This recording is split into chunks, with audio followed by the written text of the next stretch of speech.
दोस्तों good evening. हमारी current perspective series में आज हम बात करने वाले हैं दो महत्वपूर्ण विषयों पर। एक ज्योग्राफी से और इकोनॉमी से रिलेटेड और दूसरा प्योरली इकोनॉमी से रिलेटेड होगा। पहली हम बात कर रहे हैं भारत के अंदर कॉटन के प्रोडक्शन को बढ़ाने को लेकर एक स्कीम जो अभी स्टार्ट करेंगे, कपास उत्पादकता मिशन। ये एक बेहद महत्वपूर्ण ज्योग्राफी और इकोनॉमी के हिसाब से। और दूसरा जो है वो इमरजेंसी क्रेडिट गाइड जो है वो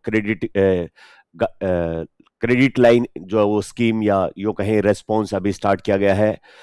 ध्यान में रखते हुए जो अपना वेस्ट एशिया, पश्चिमी एशिया या यूं कहें ईरान वाले युद्ध के चक्कर में जो बिजनेस डिसरप्शन हुआ है, तो भारत सरकार ने इमरजेंसी क्रेडिट गारंटी जो है वो एक तरीके से एक्सटेंड की है और उसकी 5वीं जो किस्त आई है उसके बारे में हम बात करने वाले हैं।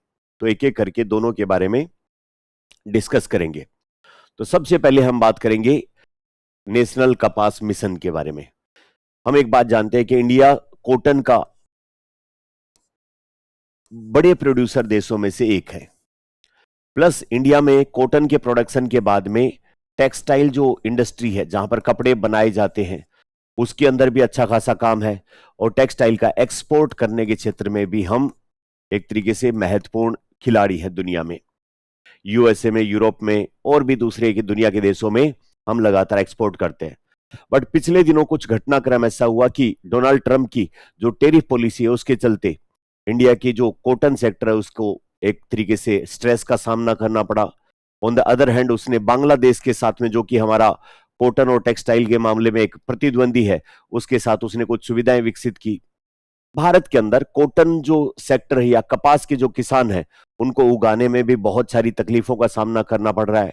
फिर कपास जो उगा रहे हैं उसकी क्वालिटी को लेकर भी बहुत सारे इश्यू हैं। उसके बाद में फैक्ट्री और उसके बाद फैशन और उसके बाद में विदेशों में हम भेजते हैं, उसको लेकर भी इश्यू है। तो अब भारत सरकार ने कपास उत्पादकता मिशन या कॉटन प्रोडक्शन उसका एक मिशन स्टार्ट किया है। 5 मई को 2026 प्रधानमंत्री की अध्यक्षता में जो है वो एक कैबिनेट या सेंट्रल जो मंत्रिमंडल उसकी अध्यक्षता के अंदर एक मीटिंग हुई और कॉटन से रिलेटेड जितने भी from farm to factory, factory to जो है वो fashion and fashion to foreign, यानी कि फार्म से लेकर के फाइबर की क्वालिटी, फार्म के अंदर जो हम कपास उगाएंगे उसके अंदर कपास के रेशे होंगे, उनकी गुणवत्ता कैसी होगी, उस गुणवत्ता को ध्यान में रख के हम फैक्ट्री के अंदर जो धागा बनाएंगे उसकी क्वालिटी कैसी होगी, हमारे देश में नए कपड़ों की डिजाइनिंग और फैशन से संबंधित कार्य कैसे होंगे और हम एक्सपोर्ट में दुनिया में कैसे कॉम्पीट करेंगे। तो कुल मिला के इसमें 5 F आ जाते हैं। Farm to fibre, fibre to factory, factory to fashion, fashion to foreign. तो इन 5 अलग अलग क्षेत्रों में, यानी कि खेत के अंदर कपास के उत्पादन, उसके बाद जो धागा बनेगा उसकी क्वालिटी, उसके बाद फैक्ट्री के अंदर उसके अंदर जो टेक्नोलॉजी यूज ली जाएगी उसकी बात, उसके बाद में जो अपनी टेक्सटाइल डिजाइनिंग और उसके बाद नए नए फैशन करेंगे उसकी बात, और लास्ट में विदेशों में उसको भेजने से संबंधित बात। इन सभी 5 फैक्टर को ध्यान में रखते हुए प्रधानमंत्री जी की अध्यक्षता में एक मीटिंग हुई और कपास के उत्पादन से लेकर और विदेशों में एक्सपोर्ट के बीच में जो भी बाधाएं हैं, जो भी समस्याएं हैं, उन सभी को एड्रेस करने के लिए कपास उत्पादकता मिशन की मंजूरी दी गई है। इसके तहत जो पैसे लगेंगे उसमें लगभग 5,660 करोड़ रुपए, या एग्जैक्टली अगर मैं कहूं तो 5,659.22 करोड़ रुपए की जो वो प्रीवे के साथ में कपास उत्पादकता मिशन को मंजूरी दी है। कुल मिला के बजट कितना रखा गया जो इसमें खर्च आएगा इन 5 F को एड्रेस करने के लिए? 5,660 करोड़, लगभग इतना खर्चा इसके लिए अपनी कैबिनेट ने मंजूरी दी है। इससे फायदा क्या होगा? अपने देश में कपास के उत्पादन के क्षेत्र में आत्मनिर्भरता, यानी कि फैक्ट्री वगैरह में जो भी कपास से रिलेटेड फाइबर बनाएंगे, टेक्सटाइल बनाएंगे, उसमें हमें इंपोर्ट नहीं करना पड़ेगा और वैश्विक जो कपड़ा बाजार है हम भी उसमें एक्सपोर्ट के मामले में दूसरे देशों के मुकाबले कॉम्पिटिटिवनेस, अपने प्रोडक्ट ज्यादा बेहतर क्वालिटी के और सस्ते हों, उस दिशा में हम आएंगे। ये 5S मिशन के तहत जो है वो इसको ध्यान में रखा गया है। इसका जो है वो उत्पादन का लक्ष्य और वो सारी बातें एक एक करके हम डिस्कस करने वाले हैं। तो ये जो कपास उत्पादकता मिशन है इसकी क्या खास बात होगी, इसके बारे में एक एक करके हम बात करें। तो हमने बात तो कर ली, पैसा 5,660 करोड़ रुपए लगभग इसमें लागत। टाइम पीरियड इस उत्पादकता मिशन रहेगा 2026-27 वित्त वर्ष से लेकर 2030-31 तक। 5F farm to fibre, fibre to factory, factory to fashion, fashion to foreign, इन 5F विजन के हिसाब से। अब एक चीज यहां पर फैक्चुअल पॉइंट ऑफ व्यू से अगर सवाल बनता है तो अपने लिए काम की बात आ जाती है कि 2031 तक हम जो वर्तमान में अपनी कपास उत्पादन क्षमता है वो 440 किलोग्राम पर हेक्टेयर उत्पादन है। इस 440 किलोग्राम पर हेक्टेयर उत्पादन को बढ़ा के हमने कर देना है 755 किलोग्राम पर हेक्टेयर। अच्छा, टोटल जो अपना अभी पहला उद्देश्य तो क्या है, 440 किलोग्राम पर हेक्टेयर से बढ़ा के 755 किलोग्राम पर हेक्टेयर करना है। और दूसरा जो कपास का टोटल उत्पादन है वो 2031 तक अपने को कर देना है 498 लाख गांठ। ये गांठ क्या होती है? कपास का एक स्टैंडर्ड जो है वो समूह है, या यूं कहें एक तरीके से गट्ठा। जैसे हम बोरी भरते हैं अनाज की, 100 किलोग्राम की, 1 क्विंटल की बोरी बनाते हैं, वैसे ही कपास को जब हम पैक करते हैं तो उसकी एक गांठ बनाते हैं और एक गांठ में 170 किलोग्राम कपास होती है। तो 170 किलोग्राम कपास से एक गांठ बनती है। ऐसी कितनी गांठों का प्रोडक्शन उद्देश्य है? 498 लाख गांठ हम प्रोड्यूस करने का टारगेट रखते हैं कपास उत्पादकता मिशन के तहत। तो दो महत्वपूर्ण डाटा, वर्तमान में अपनी कपास उत्पादन की क्षमता 440 किलोग्राम पर हेक्टेयर है, इसको बढ़ा के 755 किलोग्राम पर हेक्टेयर करना है। और दूसरा कुल लक्ष्य अपना 498 लाख गांठ उत्पादन क्षमता 2031 तक विकसित करनी है। और एक गांठ के अंदर कपास की मात्रा कितनी होती है? 170 किलोग्राम। इसके अन्य उद्देश्यों में अगर अपन देखें तो अपने को कपास की ऐसी नई नई किस्में विकसित करनी है जो इस बदलते हुए जलवायु परिवर्तन में काम कर सके, जो वो तापमान में जो परिवर्तन होगा उसमें काम कर सके। इंसेक्ट रेजिस्टेंट, यानी कि जो कीड़े मकोड़े, जो जिसको एक तरीके से कहते हैं कपास का जो फल लगता है जिसमें उसके बीज और रेशे होते हैं, उस फल को छेद कर देते हैं। एक तरीके से पिंक बॉलवर्म उस कीड़े का नाम होता है, जिसको गुलाबी सुंडी भी कहते हैं, या विभिन्न प्रकार के दूसरे कीड़े मकोड़े होते हैं, कपास की फसल के दुश्मन होते हैं। और बीटी कॉटन या बायोटेक्नोलॉजी बेस्ड जो बीटी कॉटन होती है वो कीट प्रतिरोधी होती है। तो इसी प्रकार की कपास की फसलें जिनका उत्पादन ज्यादा हो, क्लाइमेट चेंज यानी कि टेम्परेचर में जो ऊंच नीच हो रही है उसके प्रति रेजिस्टेंस हो, कीटों के प्रति रेजिस्टेंस हो, ऐसी उच्च गुणवत्ता वाले बीजों का विकास करना, एग्रीकल्चर टेक्नोलॉजी का यूज करके कपास का प्रोडक्शन ज्यादा से ज्यादा बढ़ाना, किसानों को ट्रेनिंग देना, जो फाइबर बनेंगे उनकी क्वालिटी में सुधार करना ताकि ज्यादा बेहतर फाइबर हम बना पाए तो ज्यादा बेहतर कपड़े बनेंगे। इसके अलावा ट्रेसिबिलिटी सुनिश्चित करना, ये जो हम इस मिशन में काम करेंगे उसके अंदर at the end of the day की खेत के अंदर किसान इस चीज का फायदा ले पा रहा है कि नहीं ले पा रहा है, इस बात को सुनिश्चित करेंगे, ट्रेस करेंगे। इसके बाद सस्टेनेबल फाइबर, यानी कि ऐसे फाइबर या ऐसे रेसे जिनसे जो धागा बने वो लंबे टाइम तक बना रहे, कपड़े की गुणवत्ता लंबे टाइम तक अच्छी बनी रहे। तो फाइबर की क्वालिटी को बढ़ाना, कपास का वैल्यू एडिशन जो है उसमें इनोवेशन लेकर आना, और जो अपना इंफ्रास्ट्रक्चर है धागा बनाने से लेकर कपड़ा बनाने से लेकर फैशन हाउस तक, ये सारे इंफ्रास्ट्रक्चर को मजबूत करना इस सारे मिशन में शामिल होगा। तो इसीलिए तो इसमें 5F रखे गए, फार्म से लेकर फॉरेन तक, पांचों F इसमें ध्यान रखा जाएगा। उसके बाद में इस जो कपास उत्पादकता मिशन है इसका इंप्लीमेंटेशन एग्जीक्यूशन कौन करेगा? दो मिनिस्ट्री है, ध्यान रखेंगे। पहली मिनिस्ट्री तो ऑब्वियसली कृषि और किसान, यानी कि इसको खेत में उगाएंगे, और दूसरी मिनिस्ट्री आएगी वस्त्र, यानी कि फाइबर से लेकर टेक्सटाइल से लेकर फैशन से लेकर, ये दोनों मिनिस्ट्री इसके साथ में मिलकर काम करेंगी। इन दोनों मिनिस्ट्री के तहत ये काम किया जाएगा, लेकिन इंस्टीट्यूट जो होंगे वो इसमें काम लेंगे। अपने देश में एक ICAR है, Indian council for agriculture research, ICR। इसकी देश भर में अलग अलग इंस्टीट्यूट है, तो इसके 10 रिसर्च इंस्टीट्यूट जो कपास के उच्च बीज उत्पादन, फाइबर की क्वालिटी से लेकर के वो सारे काम करेंगे।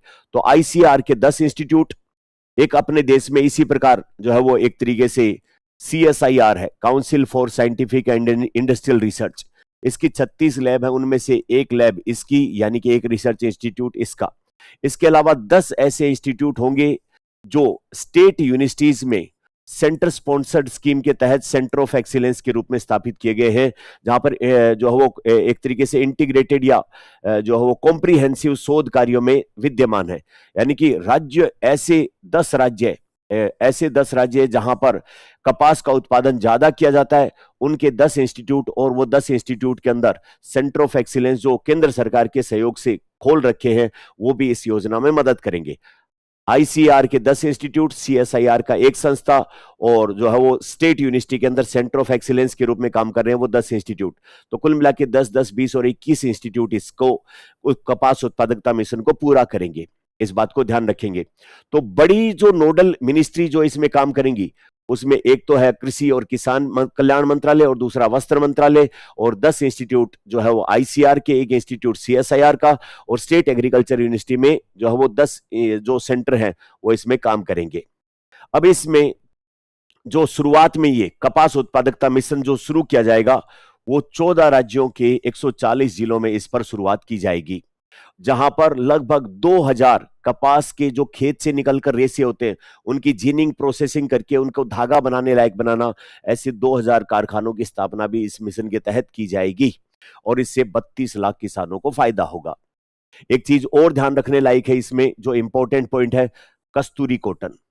भारत हालांकि सस्ते कपड़े बनाने से लेकर विदेशों में एक्सपोर्ट करने तक एक इंपॉर्टेंट प्लेयर है, लेकिन भारत के जो कपड़े विदेशों में भेजे जाते हैं, उनमें जो कॉटन की क्वालिटी होती है, वो विश्व स्तर की जो क्वालिटी है उससे मैच नहीं कर पाती है, और इसलिए भारत के कॉटन से जो कपड़े बनते हैं वो तुलनात्मक रूप से वैश्विक प्रतिस्पर्धा में हल्के माने जाते हैं। तो भारत सरकार के द्वारा एक विशेष कॉटन की किस्म जो है उसको मानकीकृत किया गया है, जिसका नाम है कस्तूरी कॉटन। तो कस्तूरी कॉटन जो स्टैंडर्ड है, कॉटन के वो फाइबर जो ड्यूरेबल हो, सॉफ्ट हो, जिनसे ज्यादा बेहतर कपड़ा बन सकता है, तो कॉटन के सबसे हाईएस्ट क्वालिटी इंडिया में जो मानकीकृत की गई है, स्टैंडर्डाइज की गई है, उसको कस्तूरी कॉटन कहा गया है। तो कस्तूरी कॉटन वाला जो है, उस भारत की पहल को बढ़ावा देना है, यानी कि जो अपना कॉटन हो उसकी ग्रेडिंग करके कस्तूरी कॉटन लेवल के या उसकी ग्रेड के कॉटन से कपड़े बनाएं, और प्रीमियम क्वालिटी के कॉटन जो ब्रांड्स हैं या कपड़े हैं उनको वैश्विक स्तर पर कॉम्पीट करें, जो महंगे और अच्छी क्वालिटी वाले बिके। इसके साथ साथ कॉटन के साथ हम दूसरे फाइबर मिक्स करके कपड़े बनाएं। दूसरे फाइबर किसके मिक्स हो सकते हैं? अलसी के फाइबर, रामी, सीसल, मिल्कवीड, बांस और केले जैसे प्राकृतिक रेशों को मिक्स करके कॉटन के साथ कपड़े बनाएं, जिससे कि अलग अलग टाइप के क्वालिटी के कपड़े बनाकर हम विदेशों में ज्यादा बेहतर और अच्छे दाम पर बेच पाए।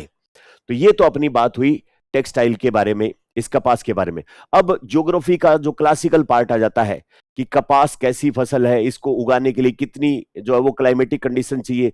क्योंकि कपास का जिक्र आया, करंट में अपने को याद है, लेकिन कपास का बेसिक अपने को याद नहीं है, तो फिर भी सवाल गलत हो सकता है, तो अपन ने उसको भी शामिल किया। कपास एक सेमी एरिड, यानी कि न तो बहुत ज्यादा पानी न बहुत ज्यादा ड्राई कंडीशन, बीच की कंडीशन, जिसकी खेती या तो ट्रॉपिकल या सब ट्रॉपिकल रीजन में की जाती है। उष्णकटिबंधीय या उप उष्णकटिबंधीय मतलब टेम्परेचर अच्छा खासा चाहिए। इसके लिए जो तापमान चाहिए वो सबसे ऑप्टिमम तापमान है 21 से 27 डिग्री सेल्सियस, लेकिन कुछ केसेस में मैक्सिमम ये टॉलरेट कर सकती है 43 डिग्री सेल्सियस, यानी कि गर्मियों में दिन के टाइम का टेम्परेचर जो बढ़ जाता है तो 43 डिग्री सेल्सियस तक भी। उसके बाद राजस्थान जैसी जगहों पर जहां पर 45, 46, 50 तक टच करता है, वहां पर यह फसल जल जाएगी। मिनिमम की बात करें तो 21 डिग्री सेल्सियस से नीचे जाते ही इसकी प्रोडक्शन और इसकी क्वालिटी कमजोर हो जाती है, इसकी ग्रोथ ठंडी जो है वो कमजोर पड़ने लग जाती है। जब इस पे फूल खिल के और उसके बाद जो फल लगते हैं, उस समय पर अगर बहुत ज्यादा ठंड मतलब ठंडी रातें हो और गर्म दिन हो, यानी कि दोनों का तापांतर ज्यादा हो, तो ज्यादा बेहतर क्वालिटी के रेसे विकसित होते हैं। तो ज्यादा बेहतर अच्छे क्वालिटी के रेसे विकसित होते हैं। तो कुल मिला के इसका जब फ्लावरिंग का टाइम होता है, पुष्पन और उसके बाद फल लगते हैं, उस समय रातें तो ठंडी हो और दिन गर्म हो, दोनों का तापांतर ज्यादा होगा, तो उतने ही बेहतर क्वालिटी के रेसे बनेंगे। कपास की फसल जब हम उगाते हैं तो उस टाइम पर 200 दिन कम से कम ऐसे होने चाहिए जिनमें जो वो ऐसे फ्रोस्ट या जिसको कहते हैं ओस जमना, पाला पड़ना, यानी कि फ्रोस्टिंग या बर्फ गिरने जैसा हिसाब किताब नहीं होना चाहिए। ये दुश्मन होती है कपास की फसल के। और इसके बरसात की बात करें तो 50 से 100 सेंटीमीटर। तो अगर बात करें इसके क्लाइमेटिक कंडीशन तो एरिड, सेमी एरिड अर्ध शुष्क फसल है। इसके टेम्परेचर की बात करें तो 21 से 27 डिग्री सेल्सियस मैक्सिमम 43 21 से कम जो है वो इसके लिए ठीक नहीं है।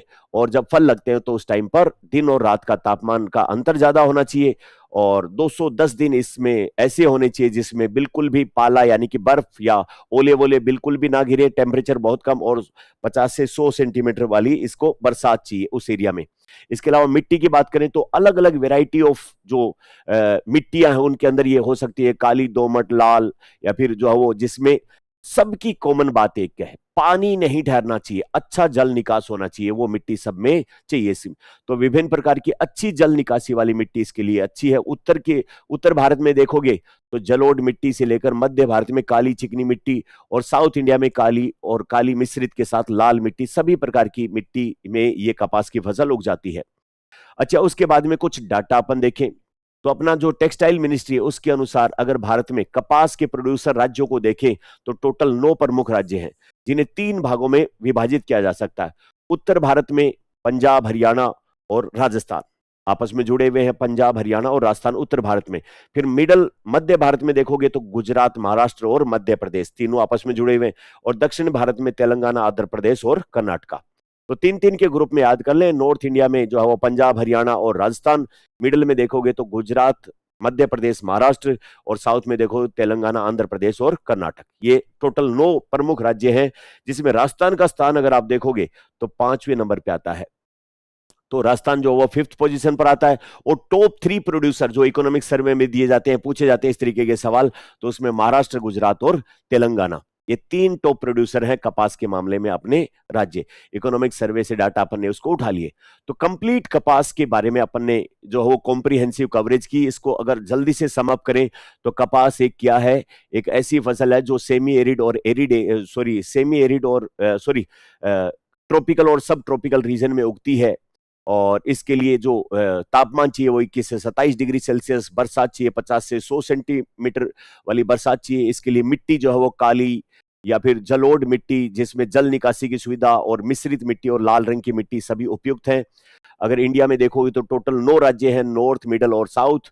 और उसके बाद में सबसे बड़े प्रोड्यूसर में देखोगे तो महाराष्ट्र, गुजरात और तेलंगाना। महाराष्ट्र 1 नंबर पे आता है। महाराष्ट्र के कपास किसानों के आत्महत्या के मामले भी सामने आते हैं, ये एक अलग सवाल बनता है। और राजस्थान के मामले में देखोगे तो कपास उत्पादन में 5वां बड़ा राज्य है। तो ये अपन ने इसको कवर किया पूरे को।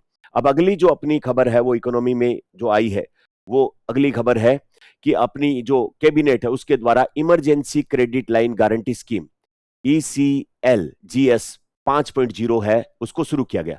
तो सबसे पहले तो ये 5.0 क्यों इसके आगे लिखा गया है, क्योंकि 5वें नंबर पे ये स्कीम लाई गई है। तो इसका मतलब ECLGS emergency credit line guarantee scheme जो है, उससे पहले क्या 4.0 यानी कि 4 स्कीम लाई जा चुकी हैं, बिल्कुल लाई जा चुकी हैं। भारत सरकार के द्वारा एक मिशन, एक कार्यक्रम चलाया गया, आत्मनिर्भर भारत। उस आत्मनिर्भर भारत में प्रोडक्शन, मैन्युफैक्चरिंग सबको तेज करना था, और सबको तेज करने के लिए MSME इंडस्ट्री, विभिन्न प्रकार के उद्योग धंधों को बढ़ावा देना था। और उद्योग धंधों को बढ़ावा देना है तो पूंजी की आवश्यकता पड़ती है।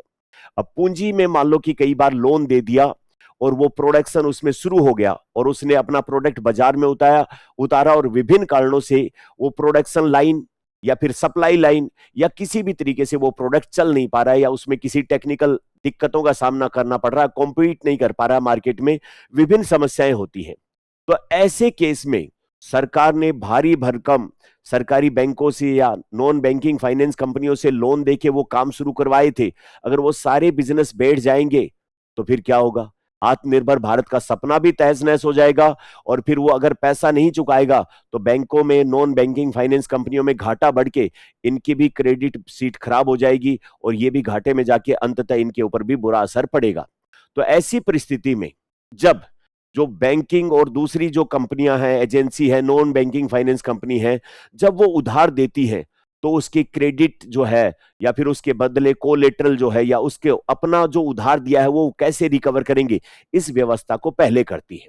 लेकिन अगर हम शुरुआती पुश करना चाहते हैं इकोनॉमी में, तो उस टाइम पर हमें जो उधार ले रहे हैं, मतलब जो कंपनी, जो एजेंसी, जो फैक्ट्री, जो विभिन्न प्रकार के क्षेत्र जो अर्थव्यवस्था में अपना रोल निभाएंगे, उनको जो पैसा दे रहे हैं बैंक वाले, तो वो जो फैक्ट्री इंडस्ट्री या MSME सेक्टर है, वो इतनी बड़ी क्रेडिट की जो कोलेटरल या फिर इनकी गारंटी बैंकों को नहीं दे सकता, तो उस केस में कैसे हो? तो सरकार के द्वारा एक डेडिकेटेड एजेंसी बनाएगी और वो एजेंसी इन बैंकों को, एनबीएफसी को, इन एमएसएमई के बिहाफ पर गारंटी देती है कि आप इनको पैसा दो, और अगर किसी भी कंडीशन में आपका पैसा डूबा तो वो पैसे की भरपाई हम लोग करेंगे। तो बस ये कुछ इसी तरीके की स्कीम है जिसका नाम है emergency credit line guarantee scheme.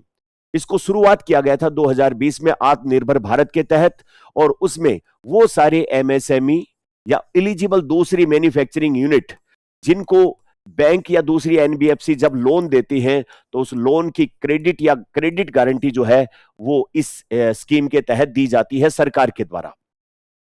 अब ये पहली बार जो है वो emergency credit line guarantee scheme जो है वो 1.0 2020 में कोविड के टाइम पर दी गई, फिर 2.0 दी गई, फिर 3.0 दी गई और फिर 4.0 दी गई। तो कुल मिला के कोविड से लेके अब तक सरकार के द्वारा विभिन्न क्षेत्रों को प्रोटेक्ट करने के लिए या बैंक और नॉन बैंकिंग फाइनेंशियल कंपनी के लोन डूबने से बचाने के लिए जो emergency credit line guarantee scheme दी जाती है उसकी 4 किस्त पहले दी जा चुकी है या 4 बार ये आ चुकी है स्कीम। अब हम बात कर रहे हैं 5वीं बार की। तो ये पहले तो कोविड वाली और विभिन्न क्राइसिस की वजह से दी गई, अब किस वजह से आई है? हम जानते हैं कि इजराइल और ईरान का वॉर चल रहा है और ईरान ने हॉर्मुज स्टेट को ब्लॉक कर दिया है, या उस क्षेत्र में जो वो अनस्टेबिलिटी की वजह से जो अरब देशों के साथ हमारा व्यापार था और उनको एक्सपोर्ट करने वाली जो मैन्युफैक्चरिंग यूनिट या एमएसएमई थी, जिन्होंने बड़े बड़े लोन लेकर अपनी फैक्ट्री स्टैब्लिश की थी, निर्माण का जो विनिर्माण कार्य या गुड्स का प्रोडक्शन शुरू किया था, अब वहां पर वो एक्सपोर्ट बंद हो गया है अशांति की वजह से। अब एकदम से अगर एक्सपोर्ट बंद हो जाएगा तो वो सारी कंपनियां जो इतने बड़े लोन पर चल रही है, या एमएसएमई जो इतने बड़े लोन पर चल रही है, या एयरलाइंस जो इतने बड़े लोन पर चल रही है, अगर उनका बिजनेस बैठ गया तो बैंकों का और नॉन बैंकिंग फाइनेंस कंपनी का बिजनेस उनका तो लोन डूब जाएगा और ये कंपनियां हमेशा के लिए बंद हो जाएंगी। तो फिर क्या किया जाए? ऐसी परिस्थितियों में, ऐसी इमरजेंसी की कंडीशन में इन एमएसएमई, नॉन एमएसएमई और एयरलाइंस को थोड़े टाइम के लिए अगर क्रेडिट और मिल जाए और अपना ये जो है वो मैन्युफैक्चरिंग और अपना प्रोडक्शन अगर जारी रखें, तो हो सकता है कि ये क्राइसिस टलने के बाद में वो कंपनियां ज्यादा बेहतर काम करेंगी और अपना जो लोन है वो बैंकों को चुका देंगी। लेकिन अब मान लो कि आगे सप्लाई बंद हो गई और प्रोडक्शन जारी रखने के लिए और पैसा चाहिए, तो वो और पैसा अब इस स्कीम के तहत केंद्र सरकार के द्वारा इनको दिया जाएगा, और वो पैसा जो दिया जाएगा वो दिलवाया तो जाएगा बैंकों के और एनबीएफसी के थ्रू, लेकिन गारंटी इस पैसे की सरकार के द्वारा ले ली जाएगी। जिससे क्या होगा कि अगर ये कंपनियां चल गई, एमएसएमई वगैरह ढंग से काम किया, तो देश का फायदा, यानी कि देश की इकोनॉमी में पार्टिसिपेट करेंगी। अगर ये पैसा डूब गया तो बैंकों को चिंता करने की जरूरत नहीं है, डूबा हुआ पैसा कौन देगी? इमरजेंसी क्रेडिट गारंटी स्कीम 5.0, इसके तहत ये पैसा दिया जाएगा। तो इसी संदर्भ में इस पूरी बात को हम समझते हैं। 5 मई 2026 को प्रधानमंत्री की अध्यक्षता में अपनी जो केंद्रीय मंत्रिमंडल है उसने इमरजेंसी क्रेडिट लाइन स्कीम 5.0 को अनुमति दे दी, जिसके उद्देश्य और सारी बातें अब आगे हम करेंगे। तो इसमें उद्देश्य क्या? पश्चिमी एशिया का संकट यानी कि ईरान और उसके युद्ध के वजह से चलते अल्पकालिक जो नकदी की कमी हो गई उसको दूर करने के लिए जो भी पात्र उधार करता है, यानी कि जिसमें एमएसएमई, नॉन एमएसएमई आएंगे और एयरलाइंस आएंगी, उनको इस समय बिजनेस को लगातार जारी रखने के लिए एक्स्ट्रा जो क्रेडिट चाहिए, उस एक्स्ट्रा क्रेडिट राशि को हम जो है वो देंगे, और वो जो राशि दी जाएगी वो बैंकों और जो एक तरीके से नॉन बैंकिंग फाइनेंस कंपनी है उनको दी जाएगी, उनके गारंटी ली जाएगी, और ये गारंटी जो है वो सरकार, केंद्र सरकार के बिहाफ पर national credit guarantee trustee company limited के द्वारा, यानी कि इसमें सबसे ऊपर क्या, सेंट्रल गवर्नमेंट ने एक कंपनी बनाई जिसका नाम क्या है? नेशनल क्रेडिट गारंटी ट्रस्टी जो है वो कंपनी लिमिटेड। तो ये जो है वो बैंकों से और एनबीएफसी से कहेगी कि आप जो है वो लोन देना जारी रखो। किसको? एक तो एमएसएमई को, दूसरा जो नॉन एमएसएमई है उनको, और तीसरा जो एयरलाइंस है उनको। क्यों देना जारी रखो? क्योंकि पश्चिमी एशिया में संकट आया हुआ है और इस संकट के चलते अगर इनको अपने प्रोडक्शन या अपने बिजनेस करने में एक्स्ट्रा अगर पैसे की जरूरत है तो आप इसको पैसा दो। तो अब बैंक वाले और एनबीएफसी वाले पूछेंगे अगर ये इनका बिजनेस डूब गया इस उठापटक में तो हम अपना पैसा कहां से करेंगे कि तुम ये जो इनको लोन दोगे उसकी गारंटी हम दे रहे हैं। ये बैंक वाले पूछेंगे कि तुम कौन हो? तो हम हैं national credit guarantee trustee company limited. क्या तो तुम्हें किसने बनाया? कि सेंट्रल गवर्नमेंट ने। तो क्या फिर ठीक है, सेंट्रल गवर्नमेंट ही अगर कह रही है तो हमारी तरफ से हम लोन दे देंगे और उस लोन के सारे ये एमएसएमई अगर चुकाने में सक्षम हुए तो इनको हो जाएगा, अगर नहीं चुकाने में सक्षम हुए तो ये कंपनी ये लोन पे कर देगी क्योंकि इसने इस लोन की गारंटी ली है। तो वो जो है वो अभी ये जो गारंटी है वो कितने पैसे के लिए रखी गई है? 2,55,000 करोड़ रुपए के लिए, जिसमें 5,000 करोड़ रुपए आरक्षित कर दिए हैं एयरलाइंस के लिए। किसको ये पैसा मिलेगा? एमएसएमई, नॉन एमएसएमई और बैंकिंग एयरलाइन को। तो 31 मार्च 2026 तक जो मौजूदा कार्यशील पूंजी सीमा, यानी कि मौजूदा कार्यशील मतलब वर्किंग कैपिटल क्या होती है? जो बिजनेस को रन करने के दौरान काम में आती है। तो वर्किंग कैपिटल जो है वो मौजूदा एमएसएमई और नॉन एमएसएमई के बकाया ऋण सुविधा रखने वाली शेड्यूल यात्री एयरलाइंस, यानी कि 3 इसमें कैटेगरी पूरी तरीके से आ गई। एक तो आ गया एमएसएमई, नॉन एमएसएमई और एक शेड्यूल एयरलाइंस। और इनकी गारंटी कवरेज में अगर देखी जाए तो अगला एक ऑप्शन महत्वपूर्ण ये है कि एमएसएमई के लिए तो ये गारंटी होगी लोन की 100%, नॉन एमएसएमई और एयरलाइंस के लिए होगी 90%। इस दौरान गारंटी शुल्क जो होगा वो 0, यानी कि इन एनबीएफसी और बैंकों को इस गारंटी के ये गारंटी जो इनके लोन के लिए जाएगी उसके लिए प्रोसेसिंग फीस इनको नहीं चुकानी पड़ेगी इन कंपनियों को।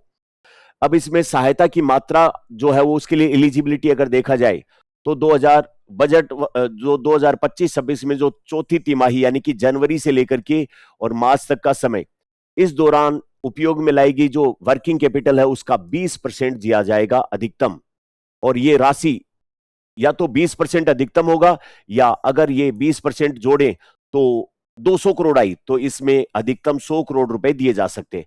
एयरलाइंस के लिए जो वर्किंग कैपिटल होगा वो 100% तक दिया जाएगा और ये मैक्सिमम 1500 करोड़ रुपए होगा। ऋण की अवधि जो है वो एमएसएमई और नॉन एमएसएमई के लिए तो 5 साल की होगी और एयरलाइंस के लिए 7 साल की होगी। अब इसमें 5 साल में 1 साल पहला 1+4 में बांटते हैं। पहला साल होगा मोरेटोरियम पीरियड।